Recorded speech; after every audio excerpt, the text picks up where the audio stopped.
സ്വതന്ത്ര മലയാളം കമ്പ്യൂട്ടിംഗ് 2000-ന് ശേഷമാണ് സ്വതന്ത്ര സോഫ്റ്റ്വെയർ പ്രസ്ഥാനം കേരളത്തിൽ പ്രചരിക്കുന്നത്. കേരളത്തിലെ സ്കൂൾ കുട്ടികൾക്കായുള്ള IT8 സ്കൂൾ പദ്ധതി സ്വതന്ത്ര സോഫ്റ്റ്വെയറിലായിരുന്നു.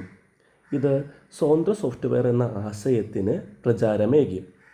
ഭാഷാ സാങ്കേതിക വിദ്യയും സ്വതന്ത്ര സോഫ്റ്റ്വെയറിൽ അധിഷ്ഠിതമാവണം എന്ന ചിന്ത ഒരു കൂട്ടം സാങ്കേതിക വിദഗ്ധരുടെ നേതൃത്വത്തിൽ സ്വതന്ത്ര മലയാളം കമ്പ്യൂട്ടിംഗ് എന്ന സന്നദ്ധ സംഘത്തിൻ്റെ രൂപീകരണത്തിലേക്ക് നയിച്ചു.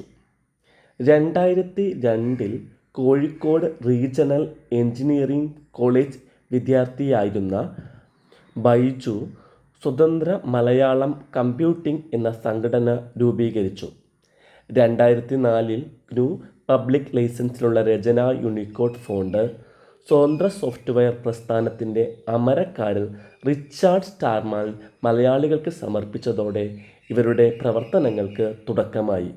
എൻ്റെ കമ്പ്യൂട്ടറിന് എൻ്റെ ഭാഷ എന്നതാണ് ഈ സംഘത്തിൻ്റെ ആപ്തവാക്യം. എൻ്റെ കമ്പ്യൂട്ടറിന് എൻ്റെ ഭാഷ എന്നതാണ് ഇവരുടെ ആപ്തവാക്യം. ഭാഷയുടെ തനിമയിലൂന്നിയ സാങ്കേതിക വിദ്യയ്ക്കായി രൂപം കൊണ്ട പ്രസ്ഥാനമായിരുന്നു സ്വതന്ത്ര മലയാളം കമ്പ്യൂട്ടിംഗ്.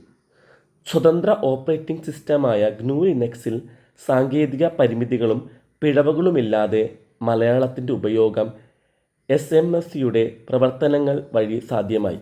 മലയാള ഭാഷയുടെ സങ്കീർണമായ ലിപിവ്യവസ്ഥ സ്വതന്ത്ര സോഫ്റ്റ്വെയറിൽ വിന്യസിക്കുന്നതിൽ SMC പ്രധാന പങ്ക് വഹിച്ചു. മലയാളം ഭാഷാ കമ്പ്യൂട്ടിങ്ങിൽ ഇവരുടെ സംഭാവനകൾ നോക്കാം. ശ്രുതി എന്ന ആലങ്കാരിക തനതു ലിപി ഫോണ്ട് വികസിപ്പിച്ചു.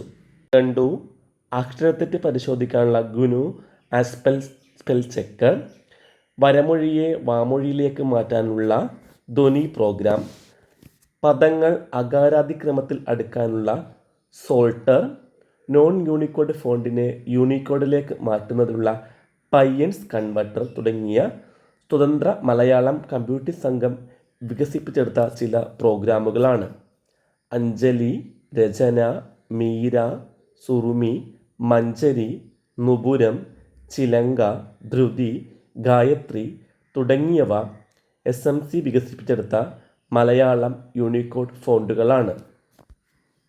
ഇതിൽ മിക്കവയും രചന അക്ഷരവേദി തയ്യാറാക്കിയ സമഗ്ര ലിപികൾ ലഭ്യമായ ഫോണ്ടുകളാണ്. സമഗ്ര ലിപി ലഭ്യമായവയാണ് ഇവരുടെ ഫോണ്ടുകൾ. സ്വനലേഖ എന്നിവ ഫോണിറ്റിക് കീബോർഡുകളാണ്.